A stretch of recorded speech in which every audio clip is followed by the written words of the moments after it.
Le 27 janvier 2025, Goma est tombé sous l'occupation du M23.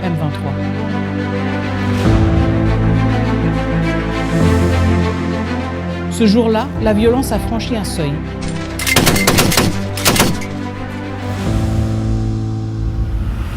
Et nous savions que la réponse ne pouvait pas être seulement militaire ou humanitaire. Elle devait aussi être politique et elle devait être diplomatique. Face à l'agression rwandaise dans l'est de la République démocratique du Congo, nous avons fait un choix clair. Ne pas subir, ne pas nous taire et ne jamais banaliser ce qui était en train de se produire. Nous avons décidé de porter la vérité avec constance et méthode là où elle devait être entendue. Sous l'impulsion du président de la République, son Excellence Félix-Antoine Tshisekedi Tshilombo, et sous la conduite de la Première ministre, son Excellence Judith Suminwa Tuluka, notre diplomatie s'est pleinement mobilisée pour une raison essentielle. Faire reconnaître la réalité des faits, défendre le droit international et replacer la crise congolaise au cœur des responsabilités internationales. Il s'agissait de parler au nom des populations meurtries, mais aussi d'exiger que chacun assume ses obligations. Cette mobilisation n'a pas été ponctuelle.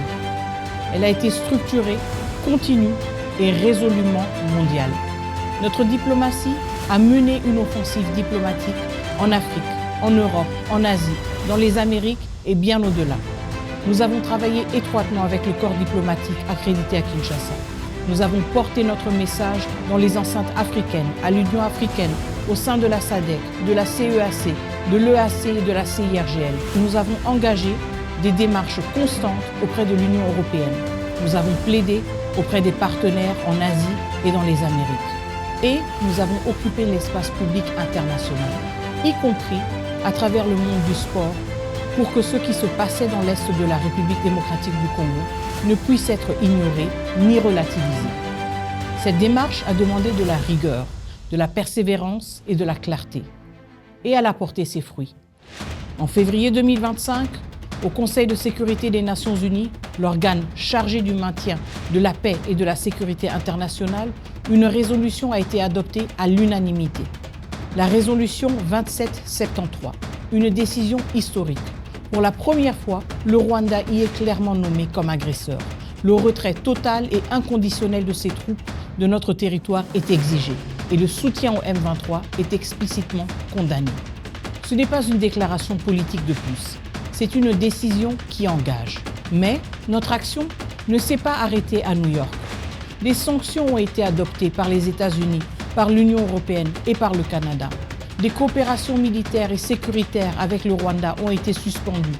Au Conseil des droits de l'homme des Nations Unies, l'organe chargé de veiller au respect des droits fondamentaux à travers le monde, 2 résolutions ont également été adoptées.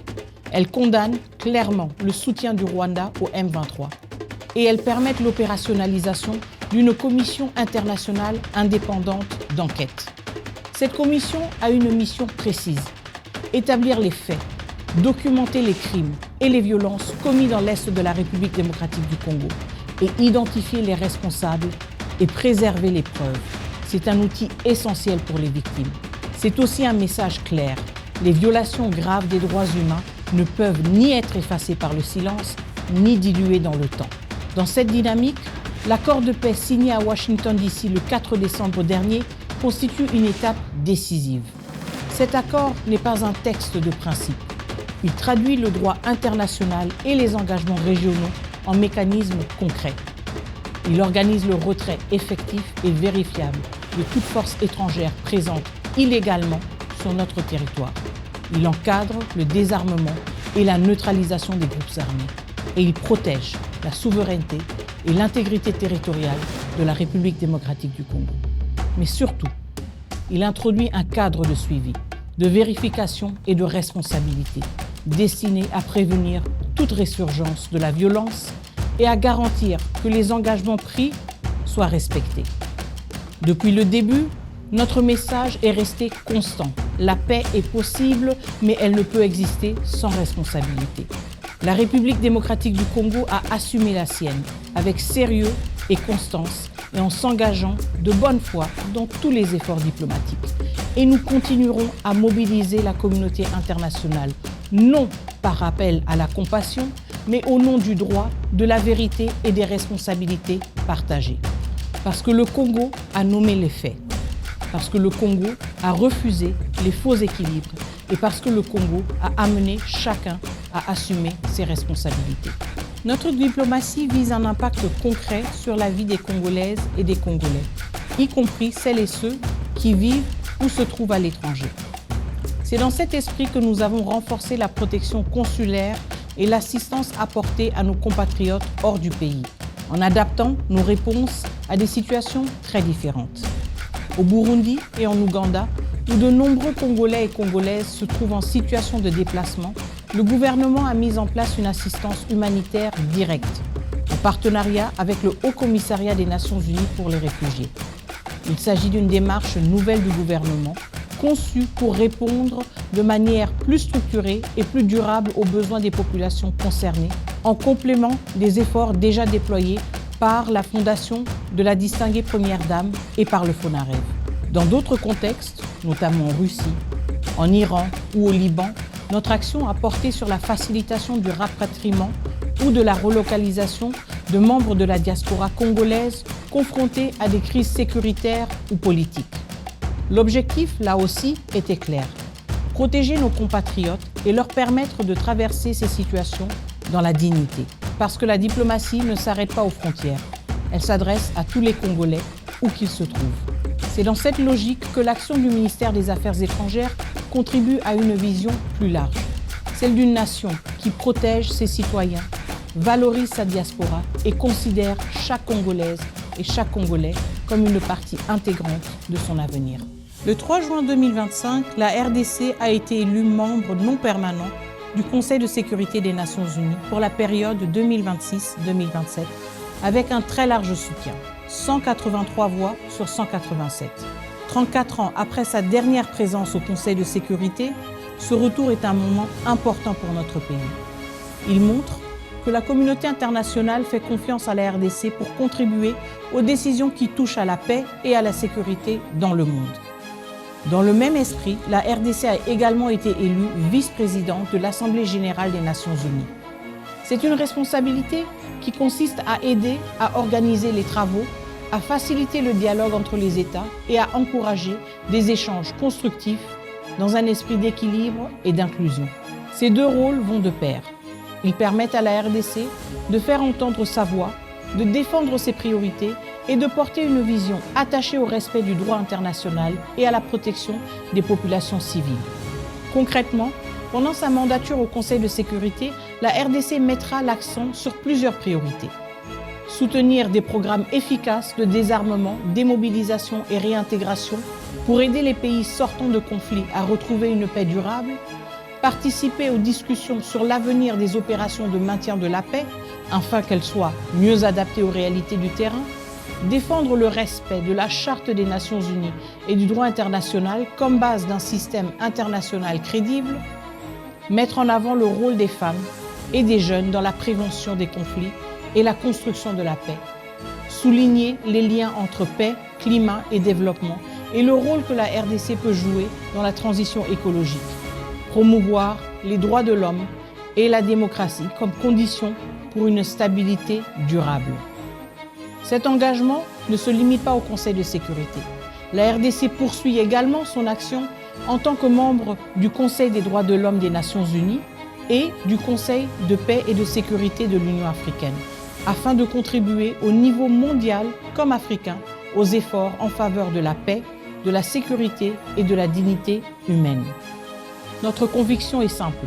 Le multilatéralisme reste l'essentiel pour faire face aux crises d'aujourd'hui, à condition qu'il soit utile, cohérent et tourné vers des résultats concrets. Le programme d'action du gouvernement 2024-2028 prévoit la modernisation et la digitalisation des services administratifs et consulaires de l'État. Dès mon entrée en fonction comme ministre d'État, ministre des Affaires étrangères, nous en avons fait une priorité avec un objectif clair: rapprocher l'administration diplomatique des citoyens et la rendre plus efficace. Une première réforme majeure a été engagée avec le lancement du nouveau passeport biométrique, conforme aux normes internationales de l'OACI en matière de sécurité.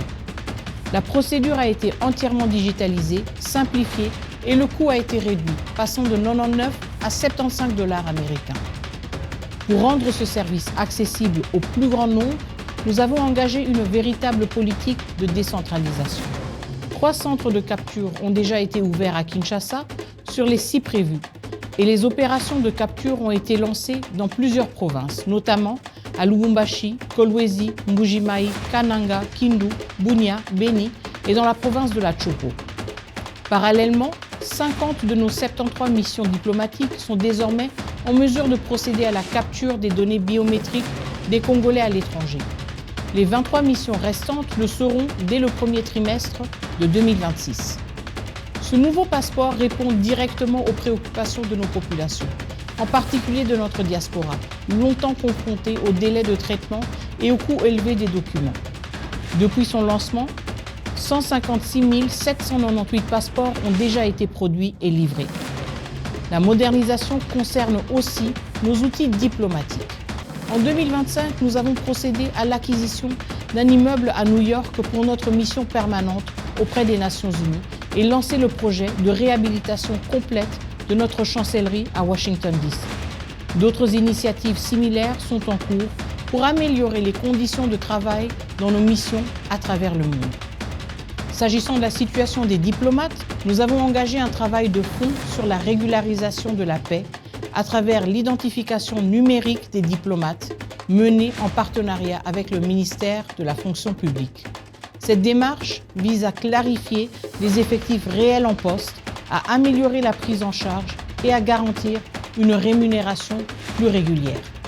Enfin, le renforcement des capacités humaines est au cœur de cette transformation. 1273 agents ont été formés au cours de l'année dans des domaines clés tels que l'administration publique, les relations internationales, le protocole, la résolution des conflits, ainsi que la géostratégie et la géopolitique. Parmi eux, 1000 agents ont déjà été intégrés au corps diplomatique et sont prêts à être déployés dans nos missions. Une diplomatie forte repose sur une administration solide. Moderniser ce ministère, ce n'est pas un luxe, c'est une exigence pour offrir des services plus rapides, plus transparents et plus sécurisés aux citoyens et pour permettre à nos diplomates de représenter dignement la République démocratique du Congo. C'est ainsi que nous construisons une diplomatie crédible, professionnelle et tournée vers l'avenir. En 2025, la République démocratique du Congo a poursuivi une ligne claire en matière de coopération internationale. Une coopération choisie, ciblée et orientée vers des résultats concrets. Avec le Japon, la coopération s'est traduite par des projets à impact direct sur la vie des populations, notamment à travers l'électrification du district de Moamba et la mise en œuvre du programme d'assistance alimentaire KR 2025, répondant à des besoins essentiels en énergie et en sécurité alimentaire. En Amérique latine, la RDC a relancé une coopération sud-sud active et structurée. Avec l'Uruguay, le Brésil et l'Argentine, les accords ont renforcé la mobilité diplomatique, instauré des mécanismes de consultation politique régulière et ouvert de nouveaux espaces de coopération, notamment dans les domaines de l'agriculture, de l'innovation, de la culture, de la défense et de la formation diplomatique. En Europe, l'accent a été mis sur l'efficacité, la coordination et la structuration des partenariats. Des consultations intergouvernementales et politiques avec l'Allemagne et la Belgique ont permis de poser les jalons d'un partenariat renforcé, fondé sur un dialogue régulier et des priorités partagées. À Bruxelles et à Luanda, le dialogue entre l'Union africaine et l'Union européenne a été approfondi, notamment sur les questions de femmes, paix et sécurité, ainsi que sur l'urgence humanitaire dans l'est de la RDC. Le corridor de Lobito a été porté comme un projet structurant de partenariat avec l'Union européenne, en lien avec l'intégration régionale, les chaînes de valeur et la souveraineté logistique. La mise en place d'un corridor humanitaire neutre a également été défendue comme une priorité. Avec le Qatar, la coopération a franchi une nouvelle étape. La conclusion de plusieurs accords a permis d'élargir la coopération à des domaines clés tels que la diplomatie, la justice, la jeunesse, les transports et l'action humanitaire.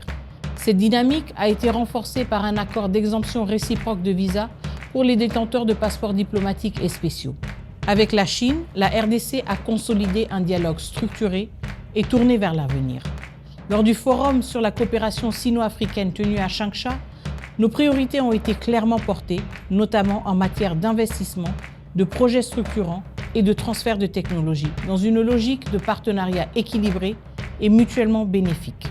Avec les États-Unis, la relation bilatérale a connu une avancée significative. La signature d'un accord de partenariat stratégique a permis d'élever le niveau de la coopération et d'ouvrir de nouvelles opportunités à travers un cadre d'intégration économique régionale et un mémorandum d'entente en matière de sécurité assorti d'un mécanisme de suivi concret. Avec le Burundi, la coopération a été renforcée dans le domaine de l'agriculture afin de soutenir la résilience économique et alimentaire des populations et de promouvoir un développement rural durable. Avec la Serbie et le Kazakhstan, des mécanismes de consultation politique régulière ont été formalisés, accompagnés d'accords de coopération entre les académies diplomatiques, renforçant la formation, la recherche et le dialogue institutionnel. Le message est resté constant. La coopération de la République démocratique du Congo n'est pas dispersée. Elle est structurée et elle s'inscrit dans une vision de paix, de développement et de souveraineté. En 2026, cette dynamique se poursuivra avec la même exigence et le même cap, des partenariats utiles, complémentaires et responsables. Dans la continuité du programme d'action du gouvernement, qui demeure notre principale référence, l'année 2026 sera celle de la mise en œuvre et de la consolidation. Les cadres sont posés, les responsabilités sont claires. Notre première priorité restera la mise en œuvre complète et rigoureuse des accords de paix et des instruments internationaux qui les soutiennent, notamment la résolution 2773 du Conseil de sécurité, dans une logique de suivi, de responsabilité et de protection des populations. Dans le même temps, la République démocratique du Congo assumera des responsabilités multilatérales accrues, au sein des Nations Unies comme dans les cadres africains, avec une approche principielle, constructive et orientée vers des résultats concrets. Sur le plan régional, la RDC continuera de jouer un rôle actif, notamment à travers la conférence internationale sur la région des Grands Lacs, afin de soutenir les approches coordonnées et durables face aux défis sécuritaires, humanitaires et politiques dans la région. Nous poursuivrons également le renforcement de partenariats solides et diversifiés, dans un esprit de complémentarité entre nos différents partenaires afin de mobiliser des coopérations et des investissements utiles au développement du pays. S'agissant de la francophonie, la République démocratique du Congo entend renforcer de manière résolue son rôle au sein de l'Organisation internationale de la francophonie. En tant que l'un des principaux États membres de l'espace francophone, la RDC s'engagera en 2026 pour une francophonie plus réactive et plus redevable à ses États membres. Cela passera, entre autres, par un renouvellement de son leadership afin de mieux répondre aux attentes et aux valeurs des États membres et d'ouvrir une nouvelle dynamique de transformation. Une attention particulière restera portée à nos compatriotes à l'étranger, à travers des ambassades et des consulats mieux soutenus, mieux équipés et plus performants, capables d'offrir une assistance renforcée et des services consulaires améliorés, notamment pour l'accès aux documents de voyage comme le passeport. Enfin, nous poursuivrons des réformes structurelles ambitieuses de notre appareil diplomatique avec la digitalisation des services, un investissement accru dans le personnel et des exigences plus élevées en matière de performance, de professionnalisme et de redevabilité. C'est avec cette méthode et cette exigence que je poursuivrai mon action aux côtés du gouvernement et sous l'autorité du président de la République. Je vous remercie.